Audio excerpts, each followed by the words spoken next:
시청자 여러분 안녕하십니까? 7시 오늘 제주 한승훈입니다. 12년 동안 강정마을 주민들의 가슴을 헤집는 아픔이었던 제주 해군기지 인권 침해에 대한 진상조사 결과가 나왔습니다. 경찰청 인권침해 사건 진상조사위원회의 결론은 해군기지 추진 과정에 무수한 인권 침해와 과잉 진압, 또 불법 행위에 대한 묵인이 있었다는 겁니다. 제주 해군기지 사업은 일방적인 국책사업 추진이 얼마나 큰 사회적 대가를 치러야 하는지 보여주는 나쁜 선례로 역사에 남을 것으로 보입니다. 오늘 7시 오늘 제주에서는 해군기지 추진 과정에서 드러난 국가와 자치단체의 민낯을 파헤칩니다. 먼저 첫 소식으로 오늘 발표된 경찰청 인권침해 진상조사 결과를 윤지연 기자가 보도합니다. 제주 서귀포시 강정마을.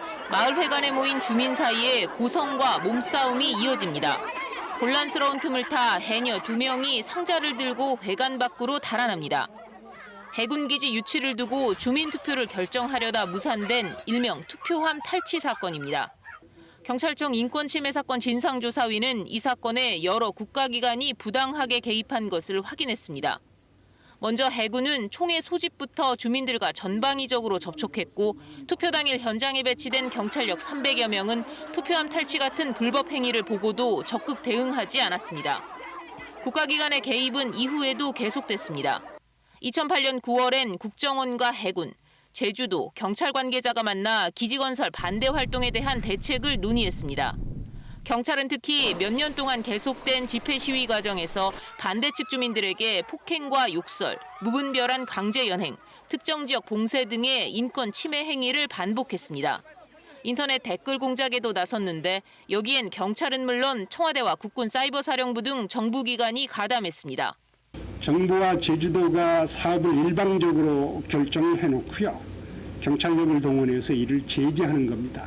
다시 말해서 경찰은 방패 역할을 한 셈이죠.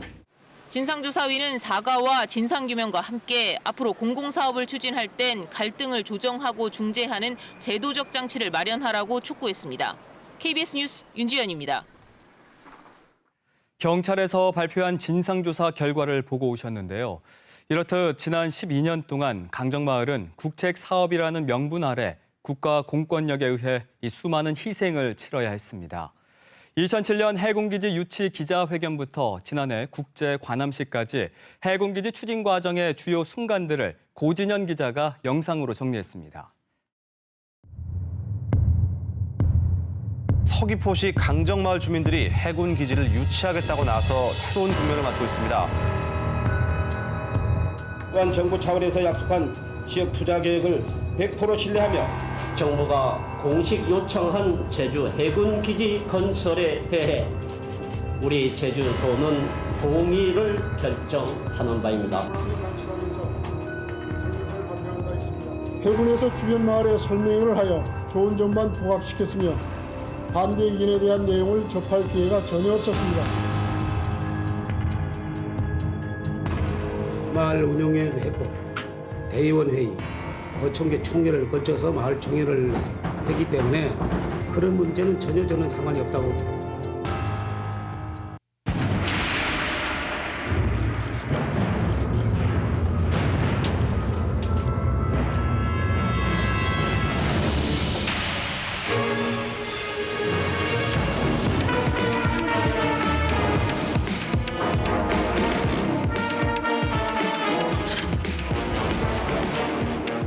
민군 복합형 해군기지를 건설하는 정부 안이 확정됐습니다.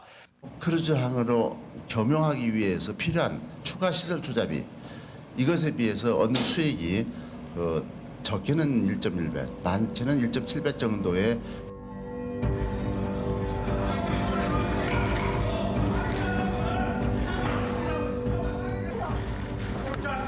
원내대표라는 독립적 기관으로서의 기본적 책무를 저버리고 당론이라는 오더 정치에 놀아나는 한나라당 소속 도의원들은 역사의 심판을 받아 마땅합니다.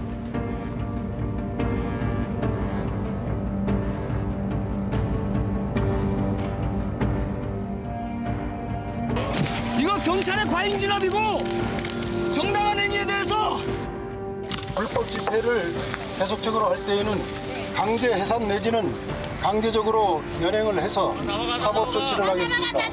언제나 제도와 절차라는 에티켓을 쓰지만 가족함의 물리적 공권력을 동원해 일사천리로 밀어붙이곤 했던 그 과정들이 다름 아닌 그들이 강조하는 대화 이성의 실제 모습입니다.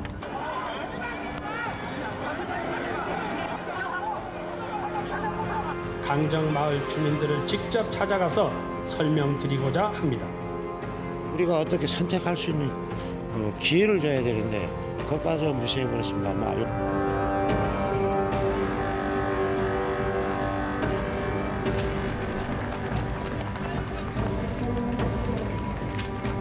불법 행위를 하는 경우에는 현장에서 검거하는 등 반드시 사법 조치를 하겠습니다. 경찰을 앞세워서 물리력을 동원해서 폭력을 쓴 다음 폭력을 당할 겁니다. 연행을 하게 된다면 다 연행을 당하는.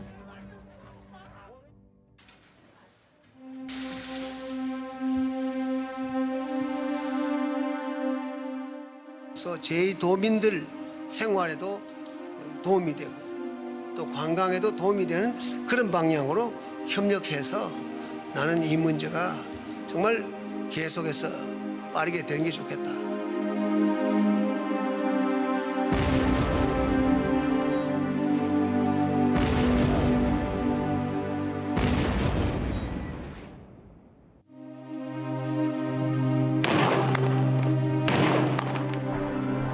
남방 해역의 해상 교통로를 지킴으로써 해양 권익과 해양 자원을 보호하는 데 핵심적인 역할을 할 것으로 기대됩니다. 강정은 해군기지 마을이 될 수 없다. 이제까지 그리하였던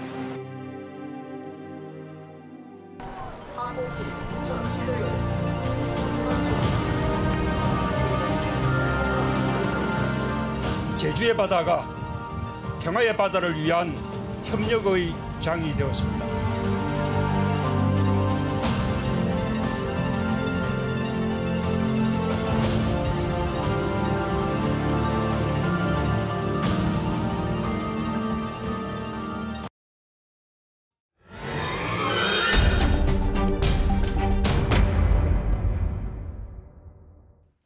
앞서 윤지연 기자의 리포트에서 보셨듯이 제주 해군기지 추진 과정에서 공권력의 문제가 이 진상조사를 통해 드러났고 정부와 제주도의 사과, 국가 차원의 진상규명까지 요구했습니다. 실제 강정마을의 해군기지 추진 과정을 추적해봤더니 중요한 변곡점마다 국가기관과 제주도가 조직적으로 개입한 사실이 생생히 드러났는데요. 다시 한번 12년 전 투표함 탈취 사건부터 거슬러 올라가 봅니다. 탐사K 강인희 기자입니다. 강정마을 의뢰회관이 주민들 간 고성과 몸싸움으로 아수라장입니다. 혼란스러운 틈을 타 해녀 2명이 상자를 들고 회관 밖으로 달아납니다.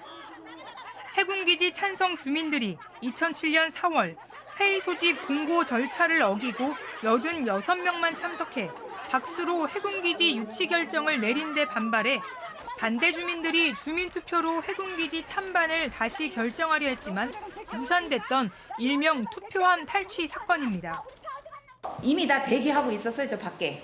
오토바이 싣고 달릴 사람이 이미 대기하고 있다가 빼고 뛰니까 싣고 그냥 갔죠. 그런데 어렵게 만난 당시 해군기지 추진위원회 주민에게서 충격적인 사실을 확인했습니다. 해군이 임시총회 직전 당시 마을회장 집에서 해군기지 추진위원회 주민들에게 총회 무산을 간곡히 요청했다는 겁니다. 넌 꼭 저지해 주십시오. 꼭 저지해 주십시오. 해군이 써놓고 투표함을 해줄지 몰라. 임시총회를 막아달라는. 막아만 달라만 이제 요구를 했던 거지. 이 과정에 제주도 공무원들까지 개입했다는 증언도 나왔습니다. 도청이나 시청에서 간접적으로 아이고 오늘 투표하는 걸 막아야 됩니다 하면서 해놓고 당시 해군 관계자 역시 탐사K와의 통화에서 총회 저지 사실은 부인하면서도 강정 유치에 공을 들였다고 밝혔습니다. 당연히 우리 해군 쪽에서는 이제 다른 것보다도 강정에 신경을 더 많이 쓰게 된 거죠. 그건 뭐 당연한 사실 아니겠습니까? 당시 의뢰해관에 배치된 경찰 병력만 300여 명에 제주도와 서귀포시 공무원들까지 동원됐지만 기표함 훼손과 투표함 탈취, 주민 간 몸싸움을 방치한 이유입니다. 경찰이나 기무나 행정이나 해군이나 무조건 그냥 추진해야 된다. 이유는 화순도 이제 물 건너갔고 위미도 물 건너가기 때문에 최종점은 강정관입니다. 제주특별자치도가 이렇게 해군의 의도대로 끌려가는 이유가 무엇일까요? 그 이유를 KBS가 단독 입수한 유관기관 회의록에서 확인할 수 있습니다. KBS의 단독 보도로 세상에 알려진 2008년 9월 17일 유관기관 대책회의를 통해서도 해군기지 유치 과정에 경찰과 해군, 국정원, 제주도가 깊숙이 개입했다는 걸 알 수 있습니다. 국정원은 외부 개입 세력에 대해 찬성 측에서 문제 제기하면 국정원과 경찰이 측면 지원하겠다고 했고, 경찰도 신문 광고에 반대측 주장을 논리적으로 반박하는 내용을 지속해서 내야 한다는 의견을 제시했을 정도입니다. 당시 대천 동장이 반대측 젊은 사람들이 주동하면서 노인들이 통제를 못하고 있다는 대천 동장의 보고에 대해 부지사는 분열은 좋은 상황이라며 공세적 법 집행이 필요하다고 동의하기도 했습니다. 공사는 진행을 해야 되고 가지도 못하고 오지도 못하는 그런 상황에서 이제 유관기관들이 과연 어떤 방향으로 나갈 것인가에 대해서 제주도와 해군이 강정마을 해군기지 추진위원회의 활동비까지 지원한 사실도 확인됐습니다. 당시 활동비 마련을 위해 찬성 주민들이 제주 월드컵 경기장에서 1일 식당을 운영했는데 식당을 찾은 손님들은 다름 아닌 제주도청과 서귀포시청 공무원들이었던 것으로 드러났습니다. 그때 후원금이 3,400만 원 그렇게 건수를 공무원들 과장급들은 10만 원, 식사 한 끼 딱 계단급들은 5만 원. 그게 모인 게 3,400만 원이에요. 아, 뭡니까? 그렇다면 2007년 4월 당시 강정마을 회장이 해군기지 유치에 대한 마을 설명회까지 생략하며 급하게 임시총회를 열고 강정마을 해군기지 유치를 결정한 이유는 뭘까? 찬성하는 분들도 어쨌든 앞뒤 잘 모르고 가시긴 한 거네요. 우리가 정확히 이게 뭐다, 뭐 그렇게 아는 사람은 별로 없었죠 그때. 반대하는 사람, 찬성하는 사람 이렇게 숫자를 센 게 아니고 그런 분위기가 박수 쳐서. 어떤 놈 안에가 보니까 공무원들, 경찰, 해군, 해녀들, 어촌계 저거들 전부 우리 마을에 조금 말만 하는 사람들 하나 가가래. 그 불악기는 하는 사람이지. 왜 그 사람들이 와가지고. 해군기지 유치 결정이 난 임시총회가 열리기 전인 2007년 4월 8일. 전 마을 회장과 당시 어촌계장이 이미 김태환 전 도지사를 만났고 해군과도 여러 번 접촉했었다는 증언이 그 궁금증을 풀어줍니다. 식당에 가보니까 어촌계장하고 대장이 가 있더라고. 야, 여기 뭐로 왔냐니까. 지사가 우리는 왔습니다. 그러더라고요. 나중에 보다 그게 전부 다 공작을 다 하고 있을 때 좀. 김태환 당시 도지사는 잘 기억이 나지 않는다면서도 사전에 논의가 있었다는 점을 인정했습니다. 그 당시에 했던 우리 간부들하고도 좀 얘기해보면 알지만은 마을에서가 먼저 나왔지. 모든 결정이라는 게 어찌 보면 좀 주민들이 우선 자의적이고 막 이렇게 해야 되는데 군이 너무 많은 개입을. 그러니까 우리는 행동해온 입장밖에 안 되고 그래.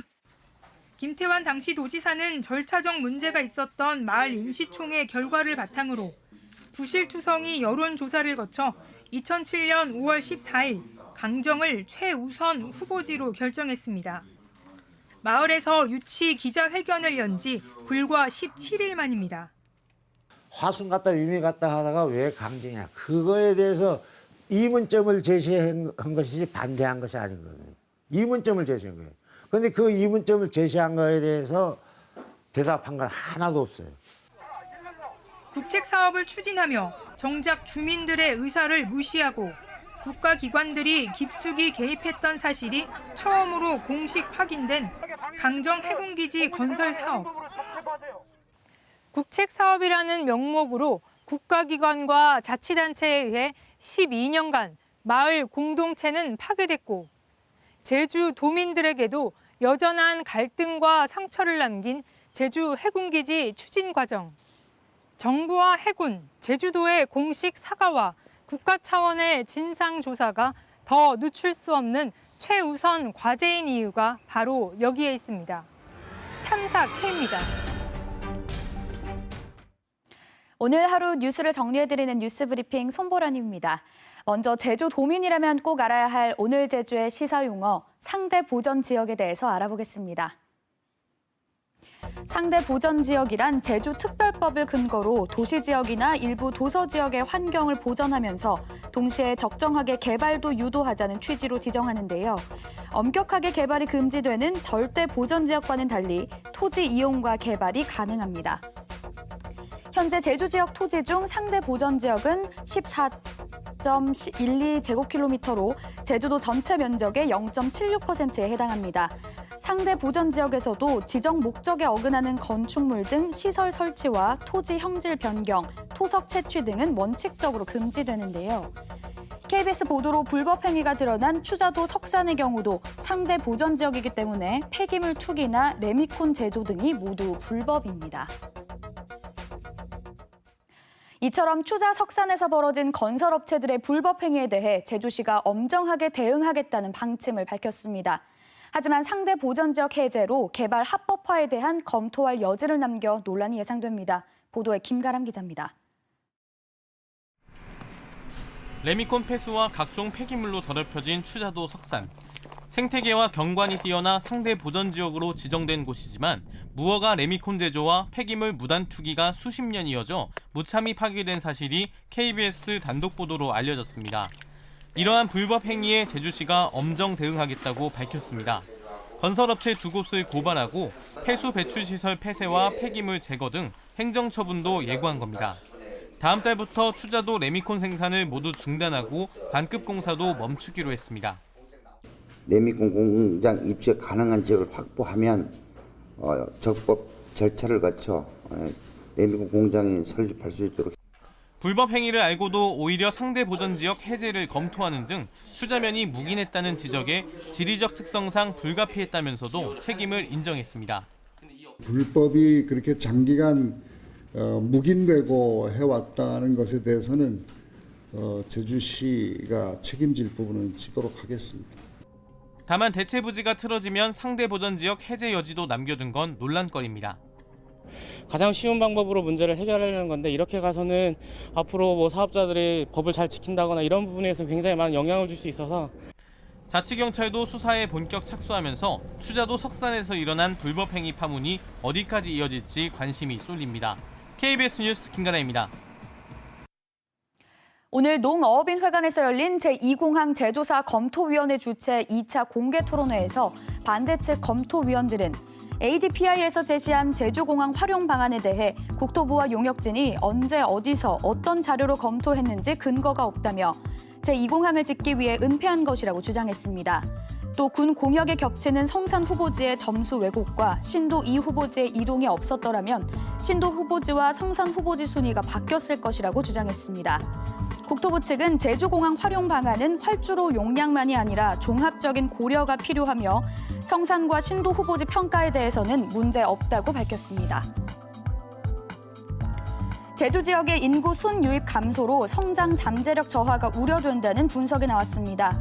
한국은행 제주본부가 발표한 인구 유입 변동이 제주 경제에 미치는 영향을 보면 2011년부터 2017년 사이 제주에 7만 명이 유입돼 경제 성장률이 전국 평균을 크게 웃돌며 지역 내 총 생산이 증가한 것으로 나타났습니다. 하지만 부동산 가격 상승 등 정주 여건 약화로 지난해부터 인구 유입이 둔화돼 세수 감소와 성장 잠재력 저하가 우려되고 지속 가능한 성장 기반 구축이 필요하다고 조언했습니다. 제주 지역의 농경지와 녹지는 줄어드는 대신 대지와 도로는 증가한 것으로 나타났습니다. 국토교통부가 발표한 지난해 기준 지적 통계 연보를 보면 지목별로 밭이 357제곱킬로미터로 전년 대비 1.3제곱킬로미터, 10년 전보다는 축구장 1,500개 규모의 면적이 줄었고 과수원과 임야도 10년 전보다 각각 3제곱킬로미터, 24제곱킬로미터 줄었습니다. 반면 대지는 20km 늘었고 도로는 마라도 면적의 30배가 증가했습니다. 제주 동부경찰서는 직원 상습 폭행 의혹을 받는 제주대병원 모 교수를 폭행과 의료법 위반 혐의로 검찰에 넘겼습니다. 경찰은 해당 교수가 2016년부터 2018년까지 병원 재활의학과 치료실에서 환자를 치료하던 물리치료사 4명을 폭행한 사실이 피해자 진술과 동영상을 통해 범죄 혐의로 인정돼 기소 의견으로 송치했다고 밝혔습니다. 폭행과 임금체불 등의 피해를 입고도 강제 추방이 두려워 신고하지 못하는 외국인들을 보호하기 위한 불법 체류자 통보 의무 면제 제도를 통해 구제받는 외국인이 늘고 있습니다. 제주지방경찰청에 따르면 이 제도로 구제받은 도내 외국인은 2014년 4명에서 지난해 8명, 올해는 이달까지 12명으로 늘었습니다. 실제로 밀린 임금 1,700만 원을 요구해 공사장 작업 반장으로부터 추방 협박을 당한 30대 중국인이 이 제도로 출입국 외국인청 통보를 면제받았습니다. 지금까지 뉴스 브리핑이었습니다.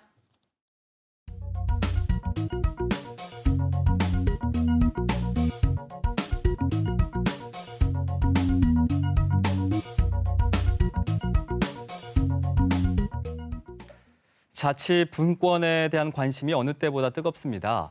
정부의 국정과제 가운데 하나인 자치분권은 올 2월 구체적 실행 계획을 확정지으며 속도를 내고 있고 중앙정부와 광역정부 또 지방정부가 각자의 목소리를 높이며 활발한 논의가 이뤄지고 있는데요. 오늘 이 시간에는 국가균형발전위원회 송재호 위원장을 모시고 이와 관련해서 자세한 이야기 나눠볼까 합니다. 안녕하십니까? 어서 오십시오. 네, 안녕하세요. 네. 자, 먼저 국가균형발전위원회가 어떤 조직이고 또 어떤 역할을 하는지부터 좀 설명해 주시면 좋을 것 같아요. 예, 우리 대한민국은 제주도를 포함해서 17개 시도와 228개 시군구로 이루어져 있고요. 네. 대한민국 정책의 60%가 이런 지역을 대상으로 합니다. 그리고 이런 지역 정책은 정부의 여러 개 부처에 걸쳐 있기 때문에 정부의 여러 개 부처에 걸쳐 있는 지역 정책들을 종합적으로 조정, 심의, 의결하는 게 첫째 목표고요. 네. 그리고 그렇게 여러 개 부처에 거쳐 있기 때문에 대통령이 직접 관장할 수밖에 없는데 대통령 직속으로 설정해서 대통령이 요구하는 사항에 대해서 자문하고 또 제안하는 역할을 하는 위원회입니다. 그렇군요. 문재인 정부가 출범한 지가 이제 2년이 됐습니다. 지금까지 이제 국정 과제인 자치분권과 균형 발전을 적극 추진해 왔는데 혹시 그 스스로에게 점수를 주신다면 어떤 성적표를 주시겠습니까? 뭐 갈 길이 멀지요. 뭐 제 스스로 또는 정부 스스로 잘했다 이렇게 말하는 건 좀 쑥스러운 일이고요. 다만 지금까지의 우리 국가균형발전 정책이 주로 국토 공간을 어떻게 우리가 잘 개발할 것이냐, 또 그런 국토 공간에 산업을 어떻게 배치할 것이냐, 이런 지리와 산업 중심이었다면 그것에 대해서 문재인 정부는 사람 중심, 그러니까 국토 어디에 살든 국민 누구나가 품격 있는 삶을 좀 보장받아보는 주거, 안전, 환경, 여가, 문화 이런 생활 SOC 사업에 우리가 중점적으로 지금 이 정책에 초점을 두고 있고요. 네. 문재인 정부 3개년 동안에 지방비를 포함해서 한 48조 정도가 이런 국민 생활과 밀접한 사람 생활 이런 시설에 또 운영에 투자되는 걸 들 수 있고요.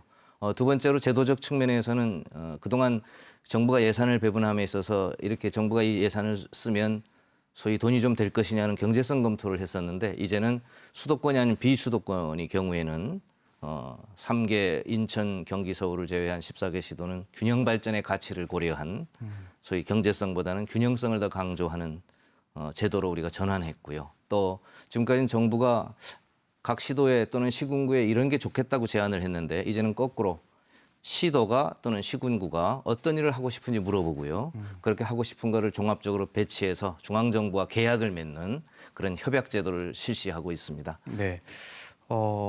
제가 생각하기에는 어쨌든 좋은 성적표가 아닐까 싶기도 한데요. 아유, 감사합니다. 네. 그 제주사회가 제주 제2공항 추진을 놓고 갈등을 빚고 있습니다. 지난 21일이었는데요. 한 토론회장에서 이 공항 사업이 50년 넘는 개발의 역사에 대한 제주의 상징성을 보여주는 것이다. 라고 이제 진단을 하셨습니다. 어떤 이유에서입니까?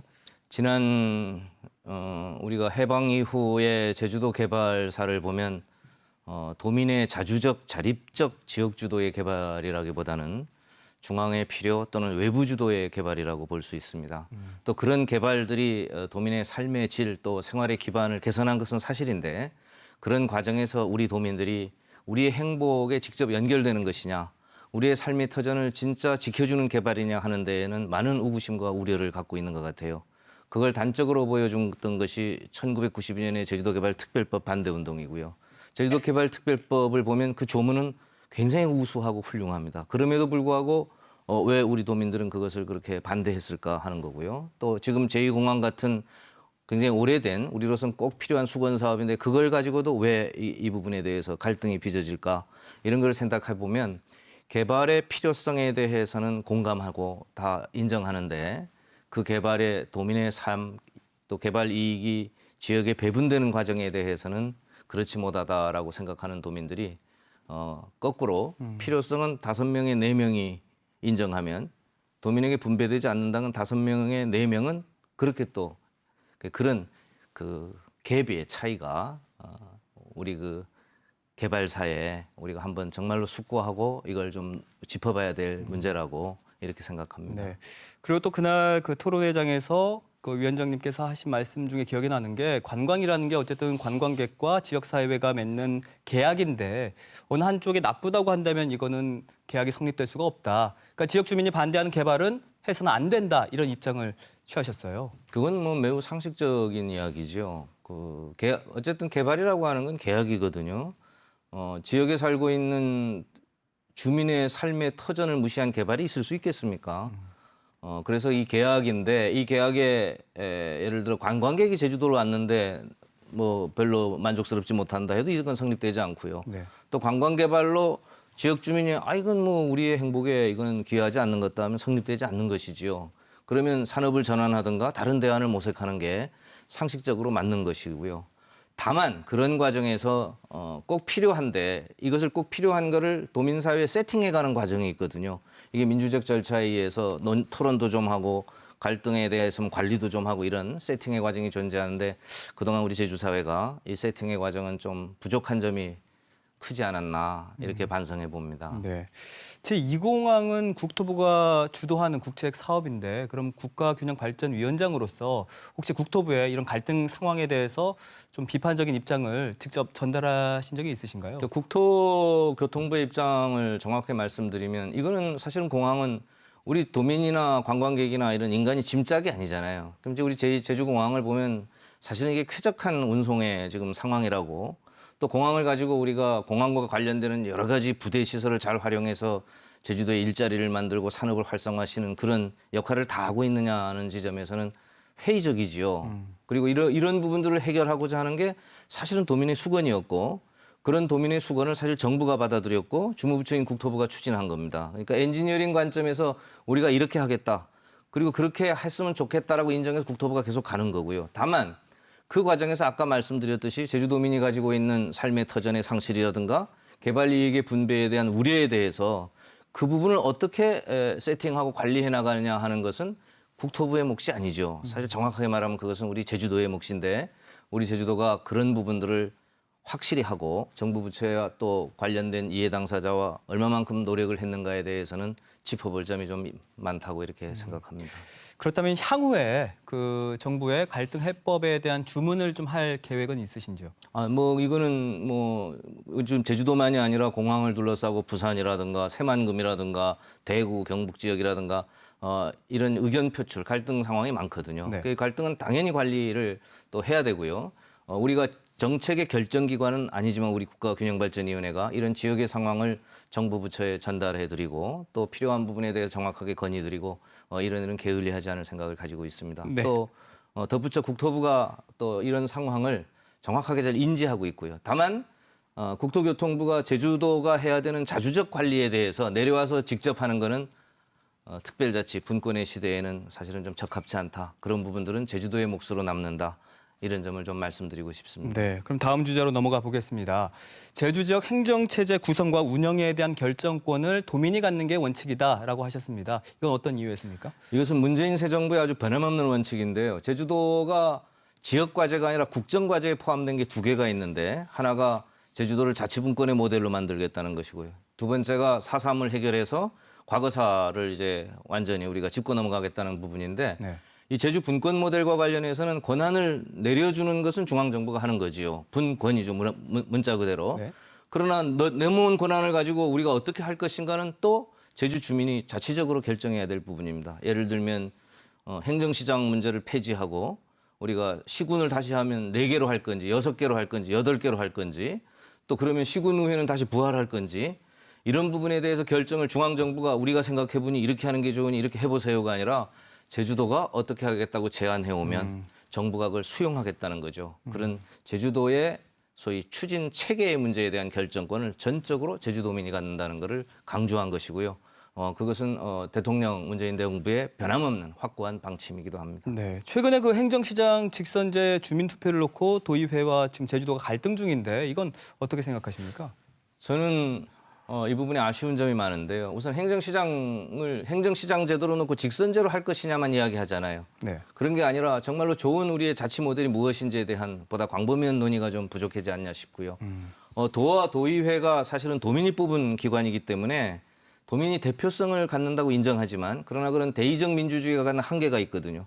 이런 부분에 대해서는 저는 제주 도민의 직접 투표를 통해서 대안을 결정하게 하는 그런 게 좀 필요하지 않나. 그리고 그런 노력이 제주도개발특별법 개정 과정을 통해서 충분하게 가능하지 않냐 이렇게 생각합니다. 네, 알겠습니다. 그럼 오늘 이 대담은 이 답변까지만 듣고 마무리 짓도록 하겠습니다. 예. 오늘 나오셔서 고맙습니다. 예, 감사합니다. 네.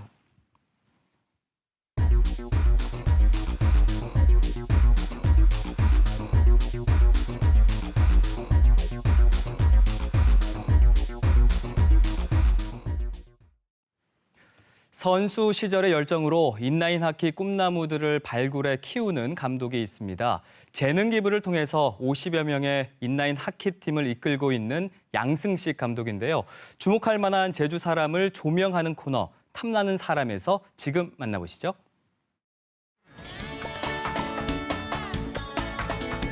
매주 일요일 오후 제주시 애월읍에 위치한 어도초 농구장은 아이들로 북적입니다. 이곳에서 뛰어난 성적을 보유하고 있는 인라인 하키팀이 훈련하고 있는데요.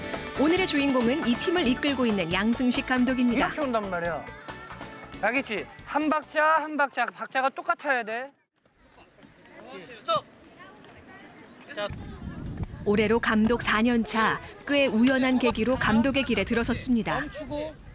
우리 빌라 주차장에서 우리 둘째, 셋째 딸아이가 이제 인라인을 타고 있었는데 너무 위험하게 타고 있어서 제가 그래도 좀 인라인을 좀 탈 줄 알아서 가르쳐 주다 보니까 그 빌라 아이들이 이제 점차 하나씩 한 명씩 이렇게 모이다 보니까 또 한 40명 정도 되더라고요. 양승식 감독은 2000년대 초 인라인 하키를 처음 접했는데요. 그 매력에 푹 빠져 선수로도 활동했습니다. 아름아름 아이들을 가르치다 보니 2016년엔 유소년 하키팀을 창단하게 됐는데요. 제53회 도민체전과 여러 대회에서 실력을 뽐내고 있습니다. 인라인 하키는 우리나라에선 2000년대 초반에 인기를 끌었는데요. 아이스하키와 경기 방법은 비슷하지만 몸싸움이 전혀 허용되지 않습니다. 50명이 넘는 학생을 양승식 감독은 재능 기부로 이끌고 있습니다. 온전히 아이들을 위해서 이렇게 헌신해 주시고 계시는 거거든요. 네, 그래서 저희 아이들도 그것들을 모두 감사함으로 받아서 더욱더 열심히 하는 것 같습니다. 2주 뒤 참가할 제3회 제주시 롤러스포츠연맹 회장배 인라인 하키 대회를 앞두고 연습이 한창입니다. 그 상대 선수랑 붙는 게 너무 재밌어요. 재밌고 그냥 재밌어요.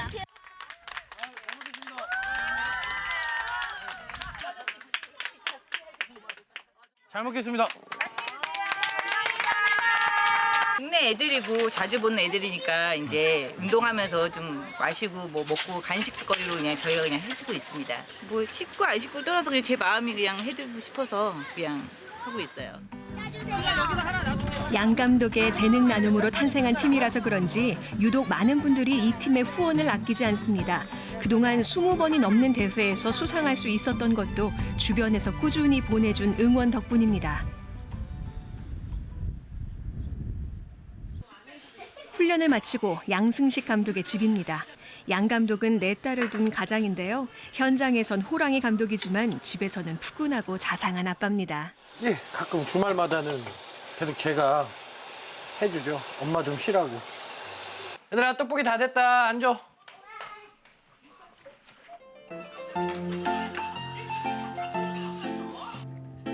선수로도 활동하고 있는 둘째, 셋째 딸 인라인 하키는 체력 소모가 큰 운동이라 금세 출출해집니다. 누가 만들었냐 이거? 진짜 맛있다. 운동 끝나고 먹으니까 아빠가 해주고 맛있고 배불러요. 아빠처럼 훌륭한 선수가 되겠다는 두 딸들. 양승식 감독은 딸들 덕분에 선수 시절 열정을 떠올리면서 지도자로서 제2의 인생을 살고 있습니다. 하키 스틱을 갖고 이제 퍽을 치고 어떤 박진감 넘치는 그런 스포츠라서 평소 접하기 힘든 스포츠라서 그래서 더 매력적이라고 저는 생각됩니다. 다 식었어 이제. 소화도 시킬 겸 근처 해변을 아이들과 찾았습니다. 감독과 선수가 아닌 아빠와 딸의 시간.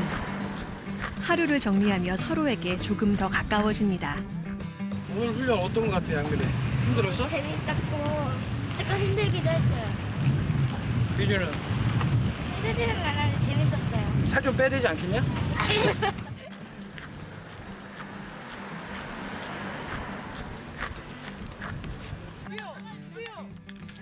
다시 돌아온 훈련 시간. 올해 말까지 다양한 경기를 치를 예정인데요. 양승식 감독은 한 가지 고민이 있습니다. 아직 전용 훈련장이 없어서 아이들의 안전이 걱정인데요. 이 연습 공간도 다음 달부터는 학교 사정상 사용할 수 없습니다. 그나마 이제 여기에서 이제 연습할 수 있게 된 거고 그걸로만으로도 감지덕지하고요. 만약에 이쪽 제주 서쪽에 인라인 전용 구장이 생긴다면 정말 좋을 것 같아요. 더 많은 아이들을 더 가르칠 수도 있을 것 같고. 앞으로도 헤쳐나가야 할 게 많다는 양승식 감독.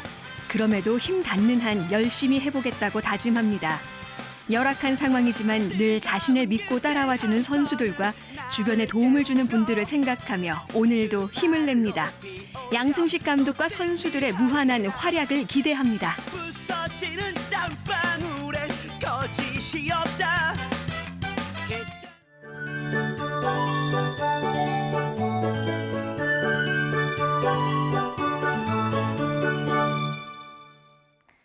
오늘 중문 지역 낮 기온이 30.1도까지 올랐습니다. 한여름 더위가 계속되고 있는데요.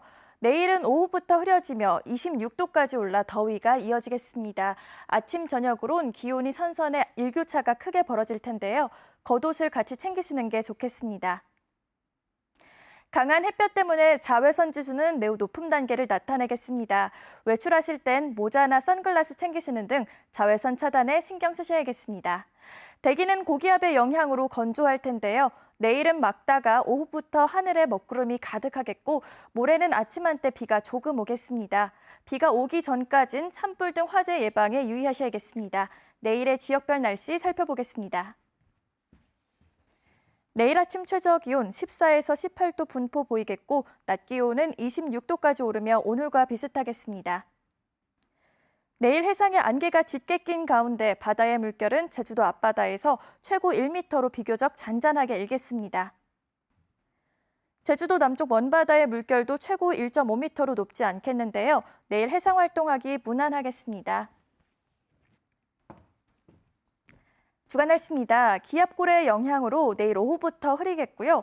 모레 금요일 아침 한때 비가 조금 오겠습니다. 날씨였습니다. 지난주 KBS는 천혜의 섬 추자도에서 행정당국의 묵인 아래 수십 년간 이어진 석산 환경 파괴 현장을 단독 보도해 드렸는데요.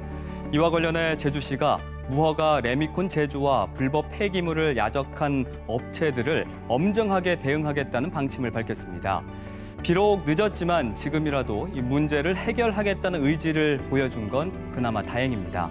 하지만 그렇다고 해서 파괴된 추자도의 자연이 하루아침에 원래 상태로 돌아오는 건 아닙니다. 공권력의 묵인 아래 공동체가 파괴된 강정마을, 무참히 훼손된 추자도의 상황이 묘하게 겹쳐 보이기도 한데요. 이제라도 우리가 이 아픔을 어떻게 풀어내고 또 치유해야 할지 절실하게 생각해 봐야 할 때입니다. 7시 오늘 제주, 오늘 준비한 소식은 여기까지고요. 저는 내일 다시 찾아뵙겠습니다. 함께해 주신 여러분 고맙습니다.